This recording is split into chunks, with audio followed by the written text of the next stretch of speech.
వాగర్థావివ సంపృక్తౌ వాగర్థ ప్రతిపత్తయే జగతః పితరౌ వందే పార్వతీ పరమేశ్వరౌ. ఆదిత్యాయ చ సోమాయ మంగళాయ బుధాయ చ గురుశుక్రశనిభ్యశ్చ రాహవే కేతవే నమః. శృంగేరి జగద్గురు పీఠాధిపతులకి, కంచి పీఠాధిపతులకి నమస్కారములు తెలియజేసుకుంటూ కార్యక్రమాన్ని ప్రారంభిద్దాం. వీక్షించేటువంటి ఏబిఎన్ ఆంధ్రజ్యోతి ప్రేక్షకులకి శుభోదయం. ఈ రోజున నవమి తిథి 31వ తారీఖు. మన ప్రేక్షకుల్లో చాలామందికి తెలిసినటువంటిది అక్షయ తృతీయ, వైశాఖ మాసంలో వచ్చే తదియ తిథి. చెప్పగానే ఈ రోజున ఎంతోమంది పూజలు దానములు చేయడానికి ఆ అక్షయ తృతీయ రోజున ఎంతో ముందుకొస్తారు. కానీ చాలామందికి తెలియనటువంటిది ఏంటంటే ఈ కార్తీక శుద్ధ నవమిని అక్షయ నవమి అని పిలుస్తారు. అంటే ఏంటంటే అక్షయ నవమి అనేది ఉందా అని చాలామంది అడిగిన సందర్భాలు ఎన్నో ఉన్నాయి. ఈరోజు కూడా అక్షయ తృతీయకి ఎంతటి ప్రాధాన్యత ఉంటుందో ఈ రోజున అంతటి ప్రాధాన్యత ఉంటుంది. ముఖ్యంగా ఏం చెయ్యాలండి ఈ అక్షయ నవమి రోజున అని చెప్పి చాలామంది ఆనందంగా అడిగిన వాళ్ళు కూడా ఉన్నారు. ఎన్నో సందర్భాల్లో తెలియచేశాం. ఈ రోజున ప్రధానంగా ఉసిరిక చెట్టుకి ఆరాధన చెయ్యాలి. ముఖ్యంగా వాస్తుశాస్త్ర నిర్మాణ తంత్రాన్ని పరిశీలన చేసుకొని ఉసిరిక చెట్టుని ఇంట్లో నాటాలి. ఇది ప్రధానంగా చేసుకోవాలి.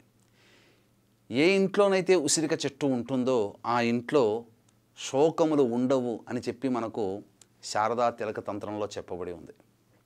ఇక గమనించుకున్నట్లయితే ఏం చేయాలండి? అసలు ఉసిరిక చెట్టు సంబంధించినటువంటిదే ఈ రోజుగా చెప్పబడి ఉంది ప్రధానంగా చెప్పుకోదలిస్తే. అందుకే వీక్షించేటువంటి ప్రేక్షకుల్లో అవకాశము గనక ఈ రోజు వస్తే ఎక్కడైనా కానీ వనభోజనం మీరు ఏర్పాటు చేసుకోండి.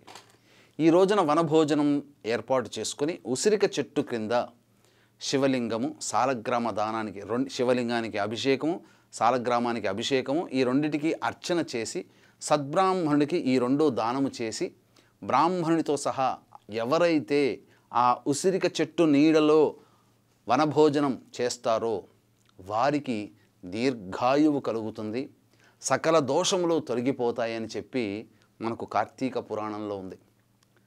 ఈ కార్తీక మాసం అంతా కూడా పుణ్యాన్ని సంపాదించుకునే మాసమే, పాప నాశనం జరిగేటువంటి మాసము ఇది.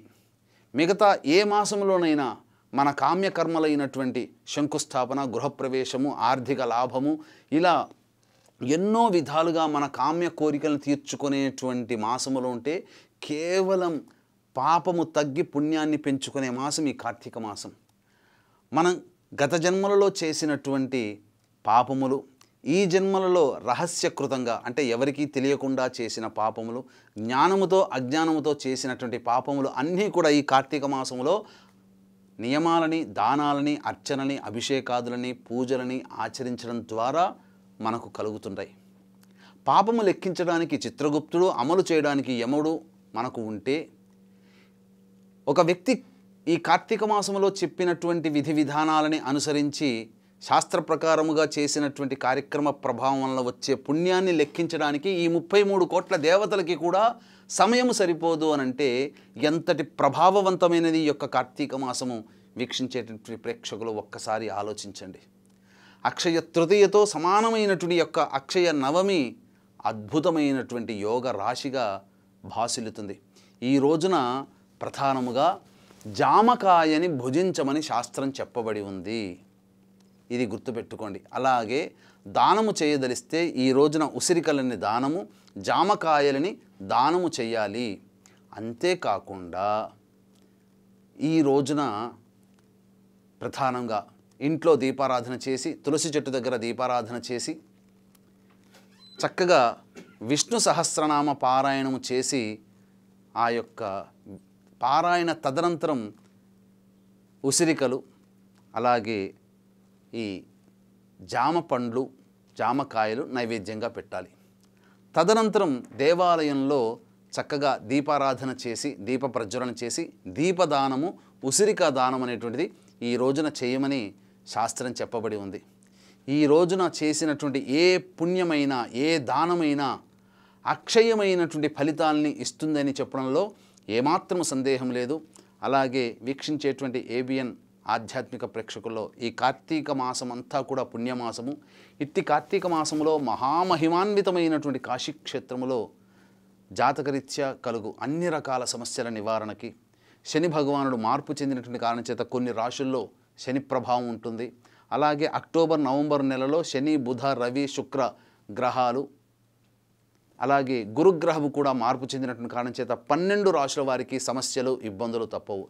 ఇట్టి దోష నివారణార్థమై సర్వదోష నివారణ పూజలు హోమాలు జరిపించి శక్తిపాతము చేసినటువంటి కరుంగలి మాల మీకు ఇవ్వడం జరుగుతుంది. ఈ కార్యక్రమంలో గోత్రనామాదులు నమోదు చేసుకోదలిచిన వాళ్ళు స్క్రీన్పై కనిపిస్తున్న నెంబర్లకి కాంటాక్ట్ చేసి మీ గోత్రనామాదులు నమోదు చేసుకోవచ్చు. అద్భుతమైనటువంటి యొక్క పుణ్య కార్తీక మాసములో మరుసటి రోజు 1వ తారీఖు శనివారం రోజున వచ్చేటువంటి యోగం గురించి తెలుసుకుందాం. అంతవరకు సెలవు. సర్వం శ్రీ ఉమామహేశ్వర పరబ్రహ్మార్పణమస్తు.